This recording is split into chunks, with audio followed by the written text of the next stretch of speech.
안녕하십니까? 제2장 존재와 실체, 이른바 실체 형이상학에 대한 연속적 논의인데요. 오늘은 알베르투스 형제와 토마스 형제에 대한 시그의 비판으로부터 출발하겠습니다. 124쪽인데요. 알베르투스는 피조물이 여기에요. 피조물들이 능동인과의 계율 속에서 다른 것을 통해서 있다고 말하는 점에서는 옳았다. 능동인,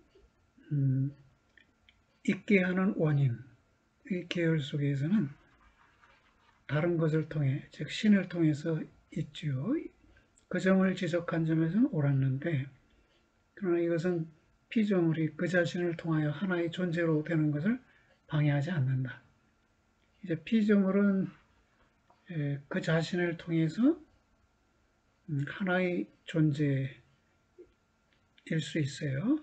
즉 자신의 형상을 통해서 자기의 존재를 유지한단 말이에요.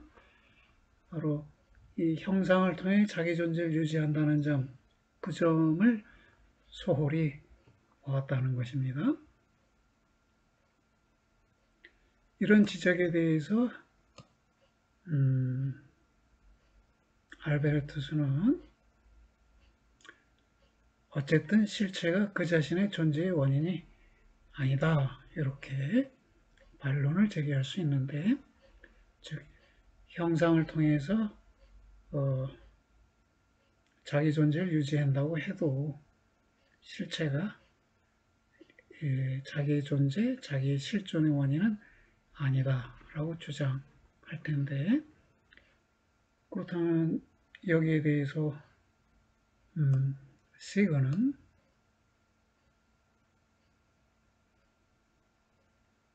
그것은, 즉 실체는 창조되었고 그래서 그것이 하나의 실체이기 때문에 하나의 자체적인 것으로 있다. 즉 자기 힘으로 존재를 유지하는 것으로 있다. 이렇게 재반박을 하리라는 것입니다.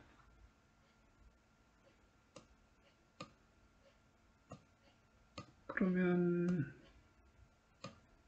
여기에서요. 그럼 우리가 두 개의 계열을 구분해 볼 필요가 있는데요. 하나의 피조물은 능동인의 계열 속에서는 다른 것을 통해서 있어요. 신을 통해서 있어요. 그러나 그것은 그 자신을 통해서는 형상인의 계열 속에 있어요. 형상을 자기 존재의 원인으로 하여 존재할 수도 있는데 이것은 형상인의 계열 속에서 성립하는 것이다. 이 시그의 입장을 정리해준 문장이 되겠네요. 그러면 시그의 입장에서 볼 때 알베르투스는 능동인의 계열과 형상인의 계열이라는 두 계열을 혼합했어요. 즉 형상인의 계열을 무시하고 능동인의 계열에 의해서 형상인조차도 설명하려고 했다는 것입니다. 그러면 이제 토마스의 경우는 어떨까요? 토마스의 경우는 더욱 잘못된 것이다. 시가가 보기에 실체들이 자신의 존재를 다른 것에 힘입고 있다. 신에게 힘입고 있다. 여기까지 말하면 참이죠. 그런데 그는 실체 자체 속에서 이들이 받는다고 가정되고 있는 그 실존을 위한 어떤 일정한 영역, 어떻게 됐어요? Any definite place, room, any definite room, 어떤 명확한 장소를 발견하고 시도했어요. 정확히 말하면 실존은 형상에 놓여지게 돼요. 토마스에 의하면 그러면 형상과 구분되는 실존이 있고 그 실존이 형상을 형상이게끔 하는 형상을 작용하도록 현실화하는 원리라는 입장에서 자기 논지를 전개하는데 이런 것이 시거가 보기에는 용납하기 어려웠던 것이죠.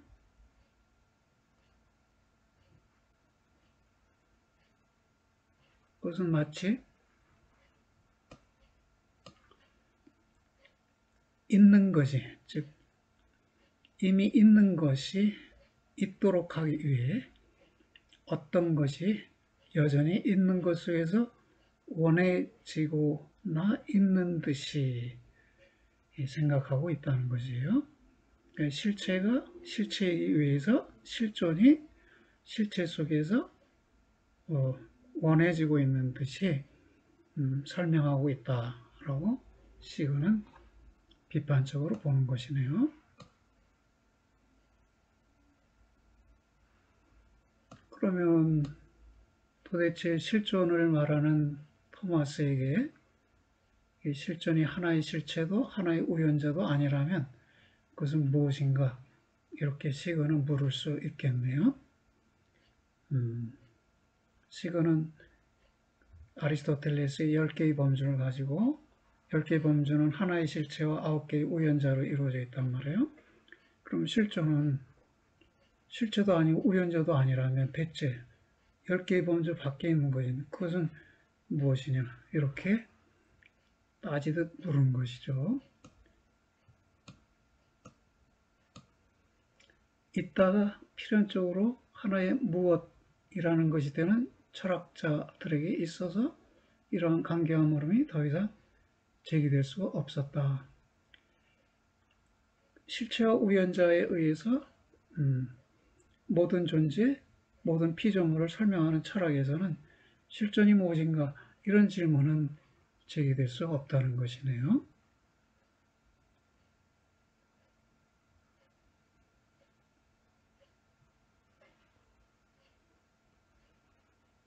플라톤의 경우는 토마스와 비교했을 때 어떤 비판을 받을 수 있을까요?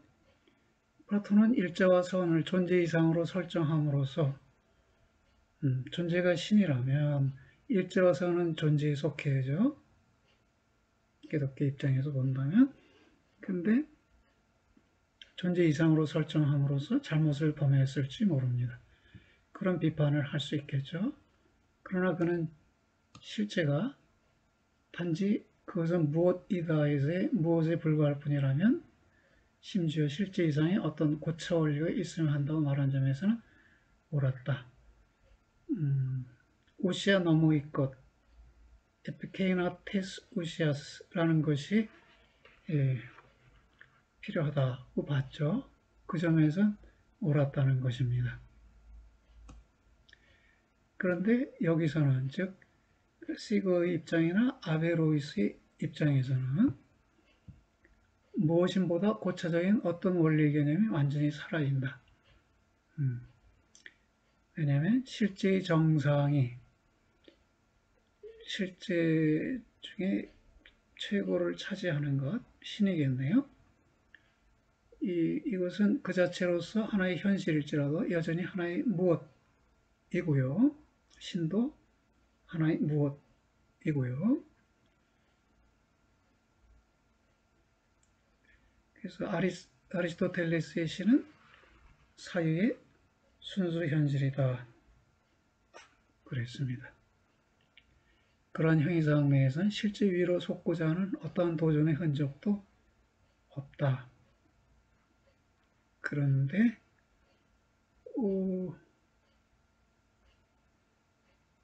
토마스는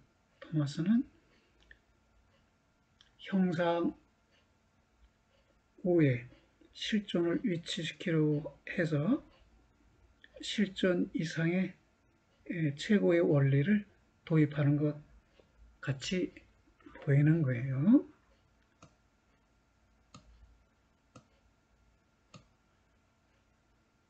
질문에 대한 자신의 입장 너머에 놓인 것은 전혀 볼 수 없다는 것을 정확하게 보여줄 것뿐이다.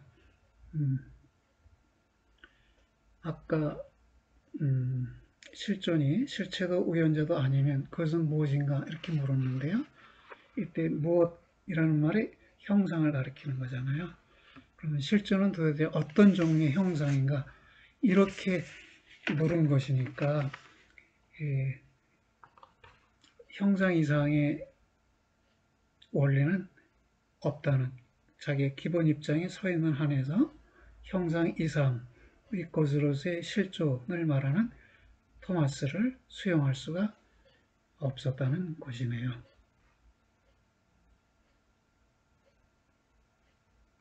그러면 브라반트 시그의 입장은 어떻게 되나요?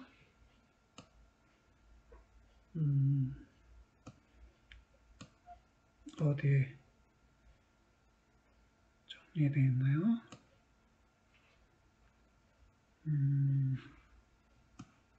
건너뛰었나요?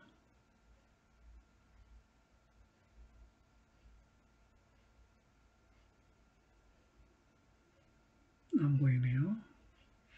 메모를 해뒀는데 메모가 어디서 나왔나요?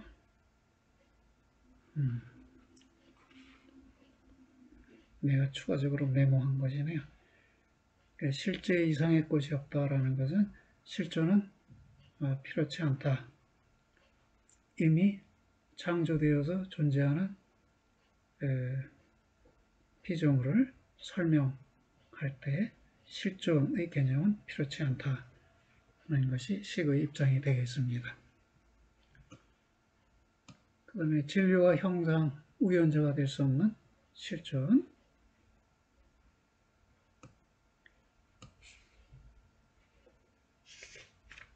예. 시그는 토마스에게 이렇게 묻습니다. 무엇이 실존인가? 토마스 형제는 대답할 수가 없어요. 여기서 형제라는 말은 존칭이에요. 기독교인끼리 서로를 부를 때 형제요, 자매요 이렇게 부르는 것이죠. 시그는 남자니까 토마스를 형제라고 지칭하고 알베르토스도 형제라고 불러서요.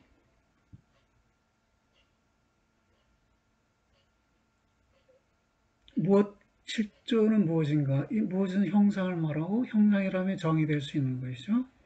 근데 실존은 정의 될 수 없는 것이에요. 형상이 아니기 때문에. 그렇다면 토마스가 하는 일은 실존이 있다는 사실, 이 점을 알려주고 싶었어요. 그래서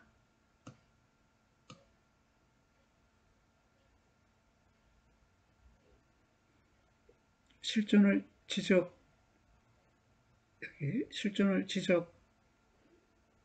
주려고 애를 쓰는데, 그럴 때 결국 동원되는 용어들이 무엇임을, 즉 형상을 정의할 때 사용되는 용어들을 사용할 수밖에 없었다는 것이네요.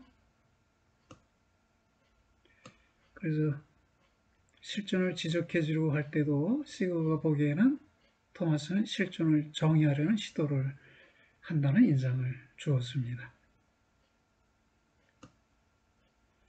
그러면 토마스는 실존을 어떻게 지적해 주었나요? 여기 인용문이 있죠. 토마스의 문장입니다. 있다는 것은 사물의 본질에 속하지 않고 사물의 본질에 부과되는 어떤 것이다. 그러나 그것은 하나의 우연자가 아니며 본질에 부과되는 어떤 것인데 뒤에 한 문장이 빠졌어요. 뒤에 한 문장이 뭐냐면 이를테면 본질에 의해 또는 본질의 원리들로부터 구성되는 것처럼 부과된다. 주어를 집어넣으면 실존이 본질에 의해 또는 다시 할게요. 마치 실존이 본질에 의해 또는 본질의 원리들로부터 구성되는 구성되는 것처럼 그렇게 부과된다 라고 했는데, 여기에 사용된 용어들이 모두 문제를 갖고 있는 용어들이라는 것이에요. 첫째로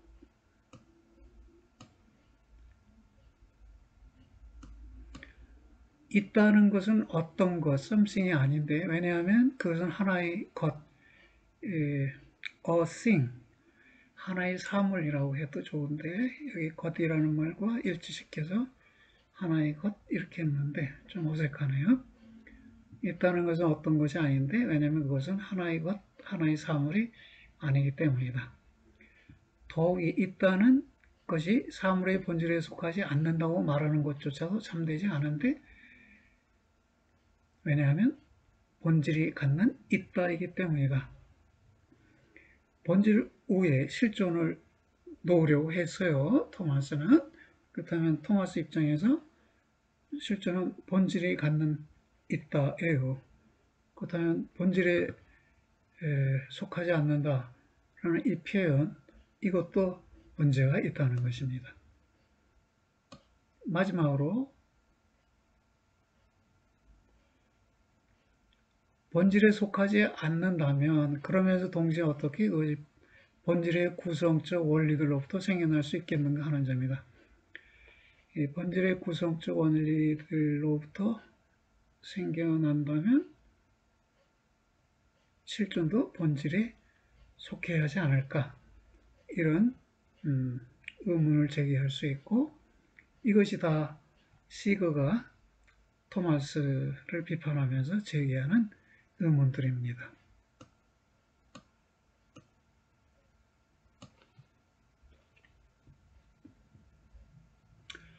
근데 본질의 원리들이라는 표현은 어색하죠. 그래서 질성이 여기서 용어를 수정하는데요.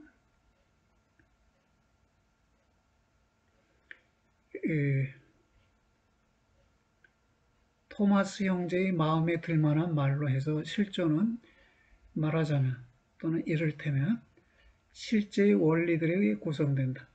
본질의 원리들이 아니라 실제의 원리들에 의해 구성된다는 점을 받아들이도록 해보자. 토마스가 용어를 잘못 썼다 이거예요. 본질의 원리들 그러면 안 되고, 실제의 원리들이 진리와 형상과 실존이니까요.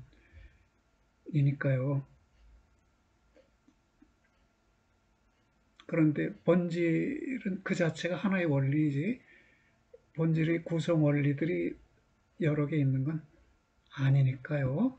그래서 용어를 질성에 이렇게 바꿨고요. 그런데 그런 원리들은 무엇인가? 진료와 형상, 이들의 연합이 실체를 구성한다. 진료와 형상, 우연자, 이 세 가지가 실제의 구성 원리다 그랬네요. 실존은 구성되는 것이고, 구성된 원리고, 구성하는 원리들로는 진료와 형상, 우연자 세 가지가 있다는 것이네요. 그런데 토마스는 이 세 가지 중에서 실존은 진료가 아니라고 그래요. 또 실존은 형상이 아니고 실존은 우연자가 아니라고 그래요. 이 선택지 세 가지 모두에 해당하지 않는다고 말해요. 토마스는 실존이 하나의 우연자가 아니라고 말하고, 실존이 진료라고도 말하지 않고, 실존이 형상이라고도 말하지 않아요. 그러면 실존은 아무것도 아닌 것이네요. 그 세 원리에 해당하지도 않고, 그러면 세 원리에 의해서 구성된다고 했으니까 어떻게 구성되는지를 설명해 내야 하는데, 그런 구성 과정의 설명은 없는가 봐요. 그러니까 세 가지 원리에 실존이 해당하지 않는다는 점을 지적하는 것으로 시그의 승리는 완벽하다고 하네요. 그러면 실제 세 구성 원리의 네 번째 것을 부과하는 것은 어떠냐? 그러니까 실존을 실제의 네 번째 구성 원리로 도입할 수 있는데 그런 것에 대해서 시거는 비웃어 말한다는 것입니다. 왜? 토마스의 10개 범주론에 의거하면 네 번째 원리라는 건 있을 수 없다는 것이네요.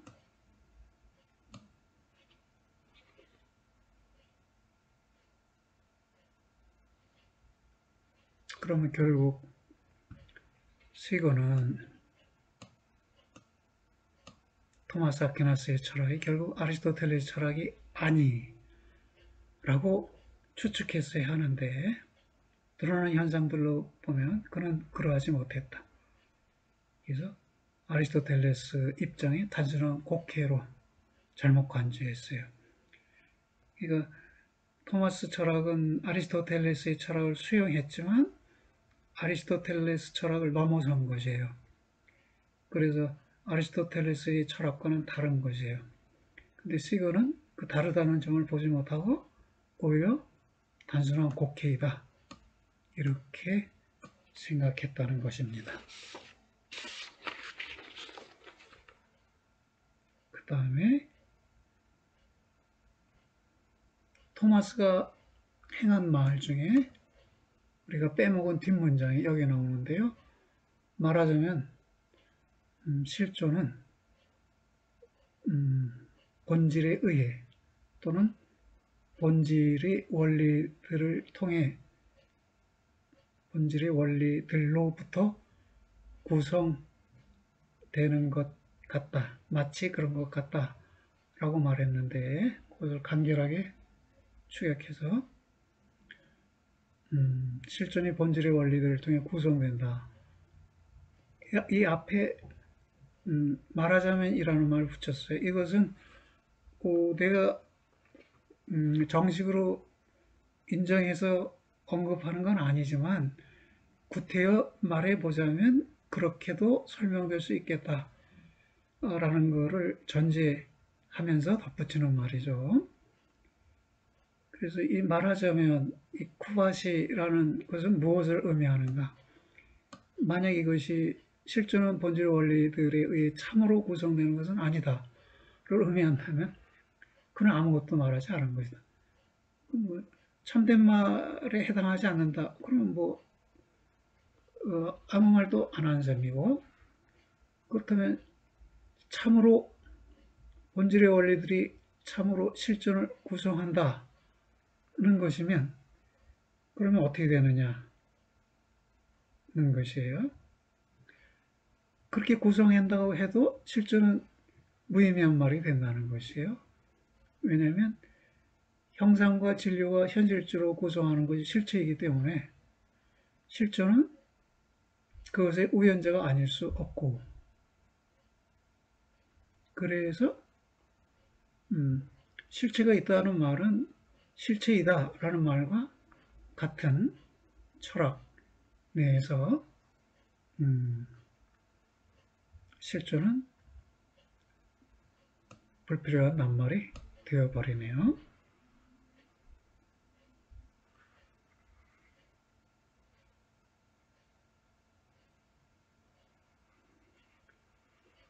어떻게 됐나요?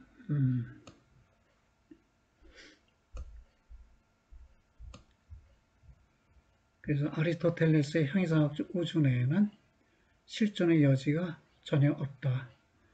실존이 들어설 자리가 없다. 이 말이네요. 이 점을 시그가 분명하게 본 것이다. 실제의 구성 원리들이 그의 실존의 전체 원인을 구성한다고 할지라도 실존이 무의미한 말이라는 점은 필연적으로 따라 나온다. 왜냐하면 사물의 원리들에 구성되는 것은 바로 그 사물이기 때문이다. 그래서 실제의 실존은 실제와 동일하다. 사물의 실존은 사물과 동일하다. 아이덴티컬하다는 것입니다. 이 아리스토텔레스 철학 내에서 또 그 철학을 계승하는 아베로에스나 시거의 관점에서 볼 때 실제 실존은 실제와 동일하기 때문에 실존이라는 말은 의미한 말이다 라는 것입니다. 그러면 불필요한 말이라고 했지만 본질이 실존하는 건 사실이지 않느냐? 그럼 본질은 어떻게 실존하게 되느냐? 그를 설명할 의무가 있네요. 어떻게 설명할까요? 여기서 보니까요. 그러한 형이상 내에서 본질, 실존, 사물 및 존재는 실제 자체에 관한 그만큼의 관점들이다. 다양한 관점에서 동일한 사물을 다양한 방식으로 표현한 것이네요. 동일한 것이 다양한 관점들에 의해서 상이하게 파악되어서 나타난 것이 본질, 실존, 사물, 존재 또는 실제라는 것입니다.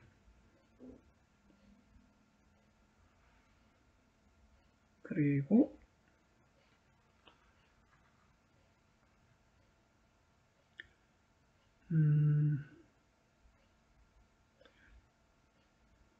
아비첸나는 존재와 사물이 동요가 아니라 올바르게 말합니다. 왜? 존재는 여기 n스이고 이것은 what actually이지 현실적으로 있는 무엇이에요. 사물은 의미상 존재를 늘상 점유하는 것, 존재의 점유, 존재를 점유하고 있는 것이 사물이고 현실적으로 있는 것은 존재예요. 그러니까 두 용어의 의미가 상해하고 이 점을 아비첸나가 올바르게 지적했는데 그러나 그들의 의미들이 같은 것이 아니라는 사실이 그들이 꼭 같은 것을 지시하지 않는다는 것을 함축하지는 않는다.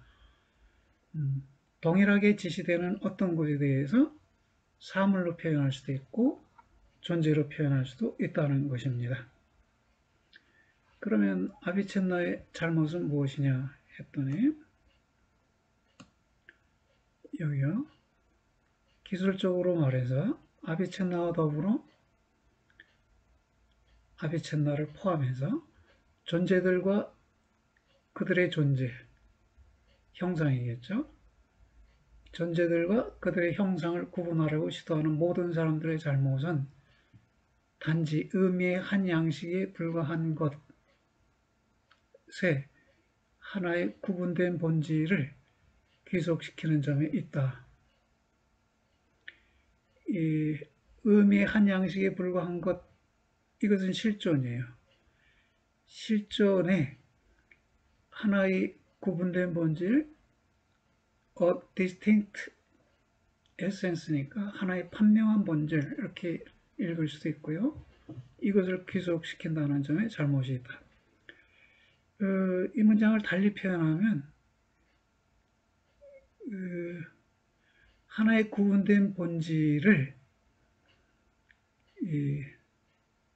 실존에 귀속시킨다. 실존의 탓으로 여긴다 이런 말이에요. 그러니까 본질이 실존의 덕분에 있게 되는 것으로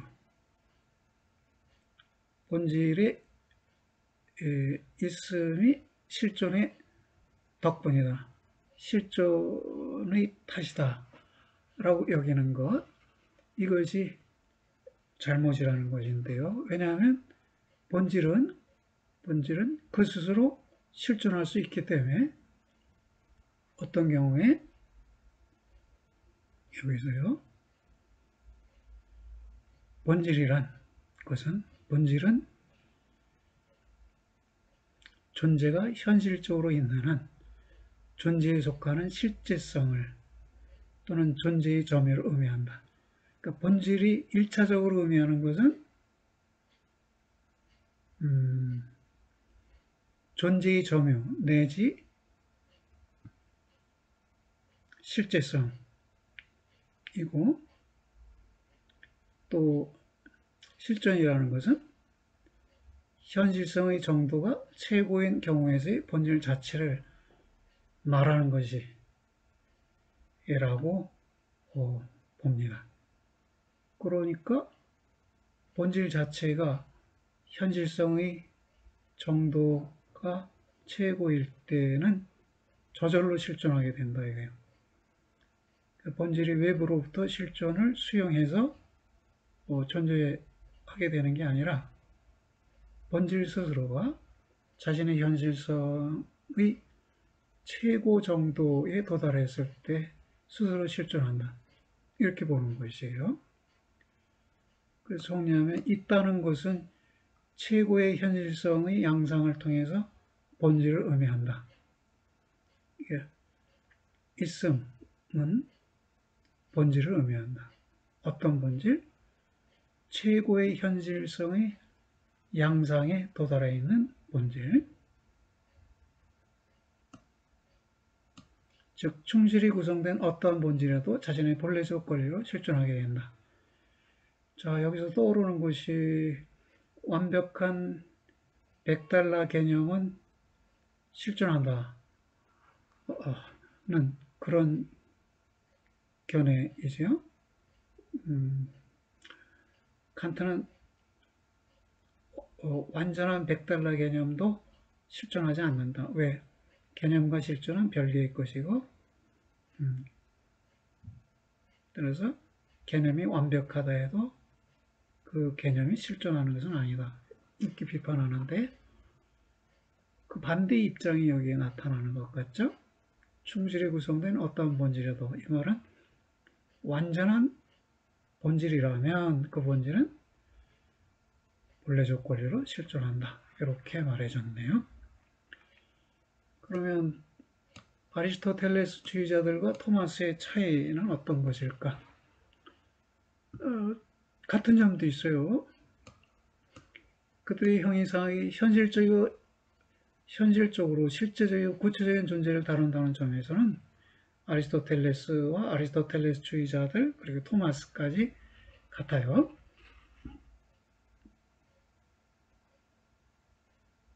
그런데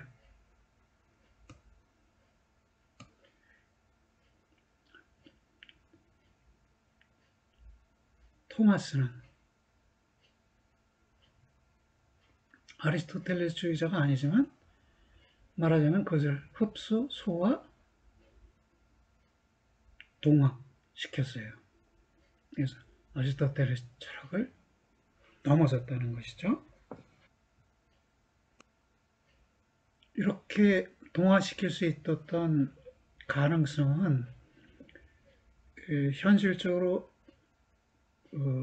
구체적인 존재를 탐구 대상으로 한다는 점, 양쪽이 모두 그것이 소화하고 흡수하고 동화할 수 있는 가능 근거가 됩니다. 그런데 실존을 배제하고 있으니까 그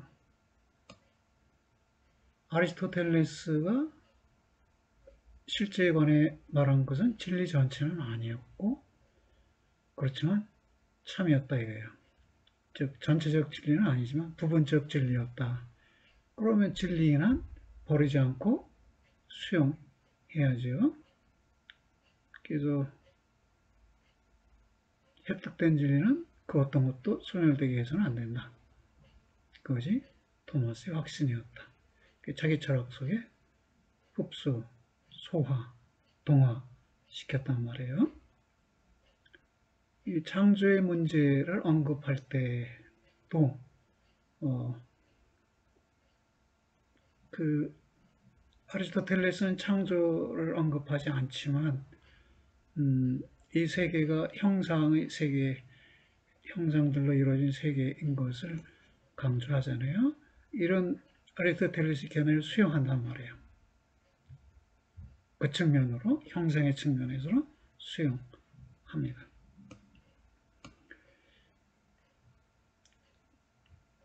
토마스 아퀴나스는 결코 아리스토텔레스의 우주를 창조된 세계로 말하지는 않았어요.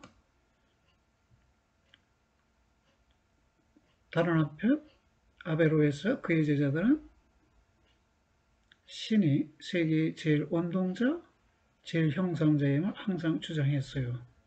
그럼 제일 원동자와 제일 형성자라는 점도 수용하죠. 토마스는 수용해요.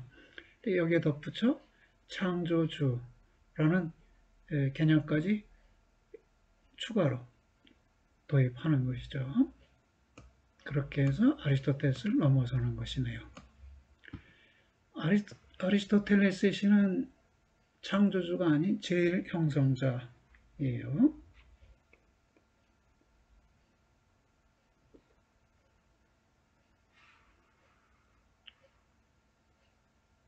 원동자,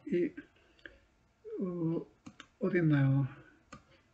The prime mover, move, 운동하다, mover, 운동시키는 자, the first mover 또는 the prime mover, 모든 사물들을 운동하게 만드는 첫 번째 운동자 또는 원동자.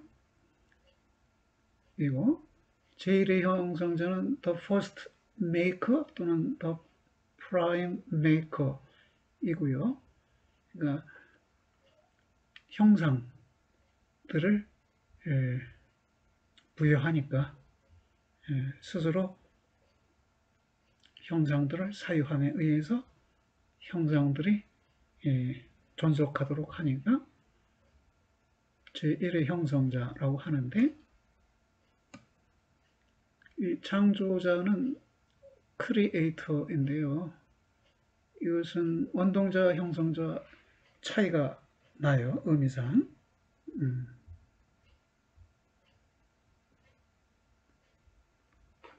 만약 신이 제일 원동자일 뿐이라면 다른 사물도 운동만 시켜요. 그럼 운동만 시킨다는 건 존재의 원인은 아니죠. 그건 단순한 물리적 원인이라는 것이죠. 운동의 원인일 뿐 존재의 원인인 것은 아니네요. 그렇다면 신은 형이상학적 원인이 되지 못한다. 형이상학적 원인은 존재의 원인을 말하고 있어요. 바로 윗줄에 적혀 있네요. 그러면 어떻게 존재의 원인이 되느냐? 제1의 형성자로서 존재의 원인이 돼요. 아리스토텔레스의 신이 세계의 형성자라면 그 이유는 그가 존재의 원인이기 때문이다. 그러면 신은 모든 존재들을 움직일 경우에 움직임, 살아갈 경우에 삶, 인식할 경우에 인식뿐만이 아니라 이따까지도 그분에 힘입고 있는 것이 된다. 움직임, 살아감, 인식함은 제일의 원동자의 덕분이고, 있다는 제일의 형성자의 덕분이네요.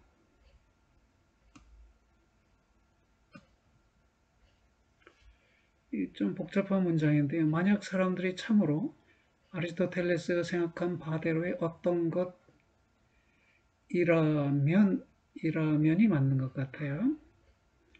if절인데 질성이 even if로 쓰는 경우가 종종 있어서 여기도 이렇게 했는데, 다시 생각해 보니까 그냥 if절로, 다시 말하면 신은 사람들을 생각하지 않아요. 사람들의 종을 생각해요.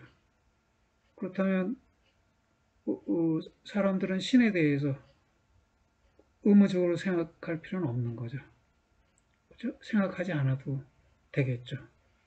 그러면 이 뒷문장, 물론 그들은 결코 자유로이 신을 생각하지 않을 수는 없었을 것이다.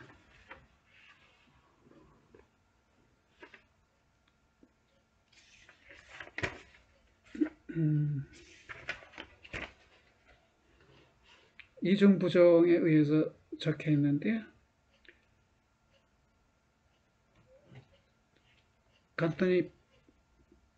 간단한 말로 바꾸면 그들은 마음대로 신을 생각하며 있을 것이다. 마음대로 신을 생각한다.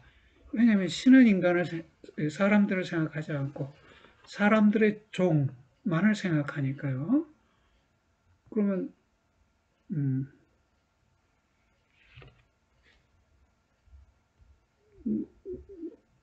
신을 생각하건 말건 이건 사람들의 자유가 되는 것이죠. 그래서 마음대로 신을 생각하며 생활할 수 있을 것인데요.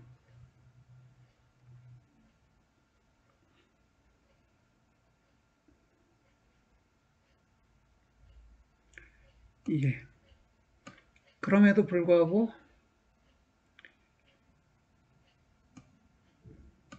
신을 경배하게 된다면 어떤 이유로 경배하게 될까요?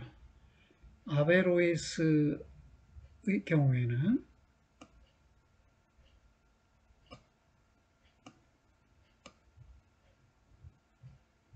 거기에는 그들이 행위하고 살아가고 있게 해주는 최고원인을 그분 안에서 인식해야 한 그런 그분을 찬송하고 칭송하고 경배할 만한 훌륭한 근거가 있었을 것이다.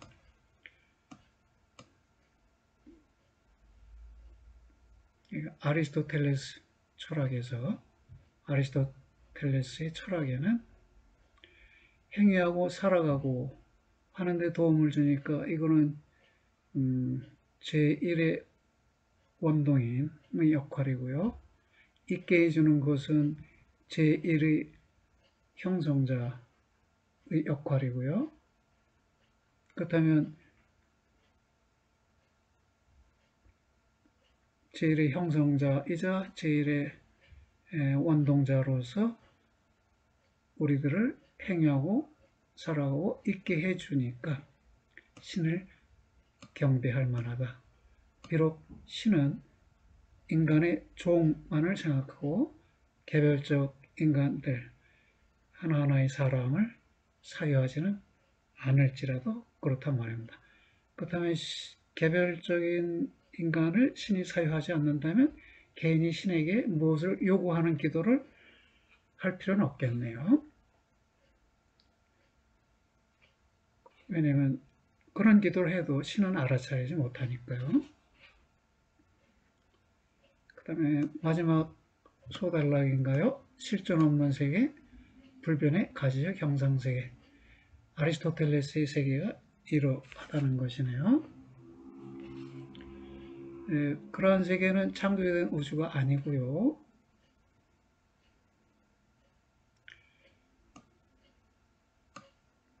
그 세계를 구성하는 것들이 뭐가 있을까요? 우선 신이 있는데요. 신은 어떻게 설명되나요?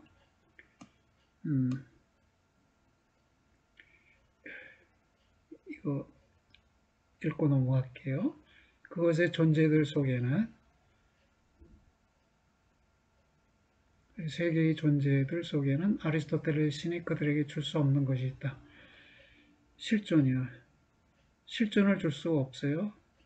왜냐하면 여기 보니까 그분 자신도 그것을 소유하지 못하기 때문이다. 신 자신은 가지적 지성인데요. 자기 사유적 사유로 셀프 싱킹 소트로 존재한단 말이에요. 그러니까 신 자신도 실존을 소유하지 못하고 개개의 존재들에게도 실존을 나눠주지 못하네요. 물론 종들을 사유함에 의해서 종들을 존재하게 하고 그리고 이 종들을 형상들을 지탱하고 유지하는 수단으로 개별자들이 성립하도록은 하고 있죠. 그래서 아리스토텔레스의 신은 실체들의 영원성 이외에는 어떤 것도 보증하지 못한다. 종들, 형상들의 영원성, 그것만을 보증한다는 것이고요. 그분은 그분 자신에 대해서만 하나의 현실이다.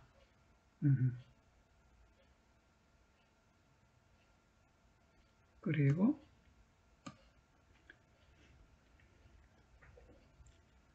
그분 밖에서 우연히 발생하는 것이 그분이 사랑한다는 사실에 기인하지 않고 오히려 그분은 자신만을 사랑하기 때문에 그분이 사랑받는다는 사실에 기인하게 되는 것이다. 세계에서의 우연히 발생하는 존재들이 있잖아요.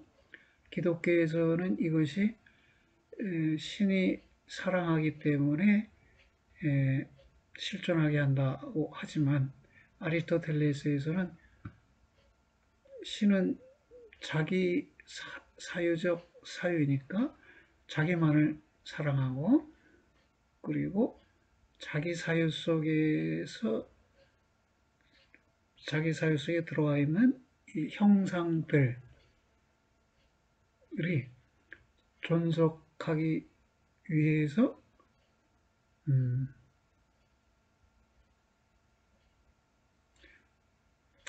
다른 지성들이 필요할 수 있고 그래서 그런 것들이 우연히 발생할 수 있다는 것이죠.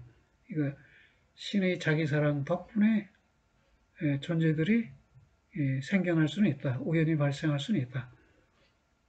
그러나 그 우연히 발생하는 존재들은 신이 사랑하기 때문에 그것들이 발생하는 것은 아니다. 이런 말이네요.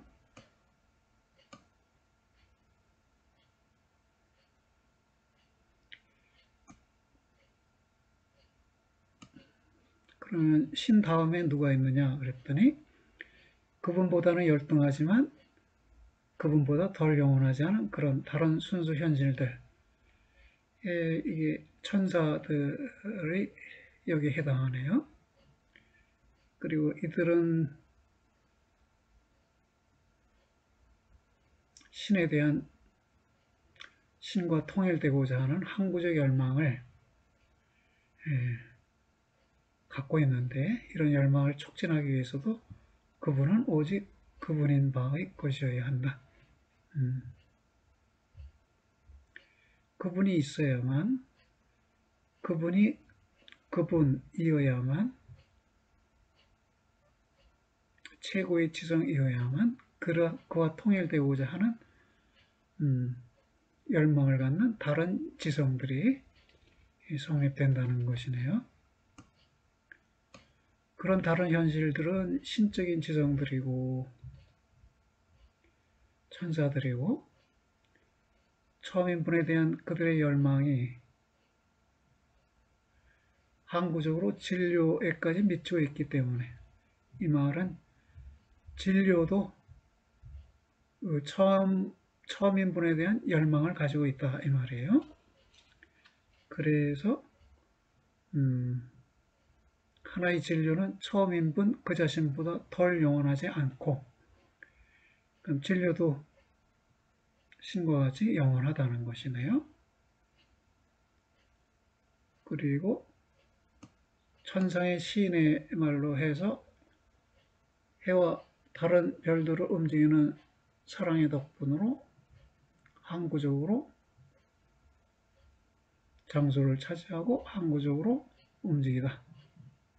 네, 이런 표현이 있는데요.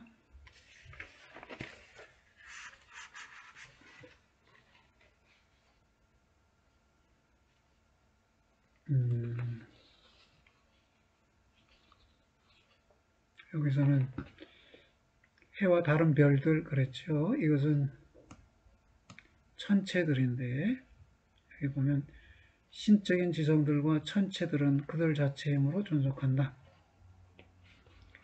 천사들과 천체들은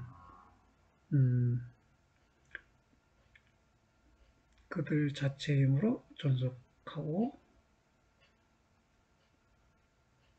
처음인분과 마찬가지로 영원하다고 말하네요. 처음인분과 같이 그들은 신들이며 그들이 사는 삶도 신적이다. 영원하니까 신적이라고 말할 수 있고 신적인 안에서 신들이라고 부를 수도 있겠다는 것입니다. 그들 아래에는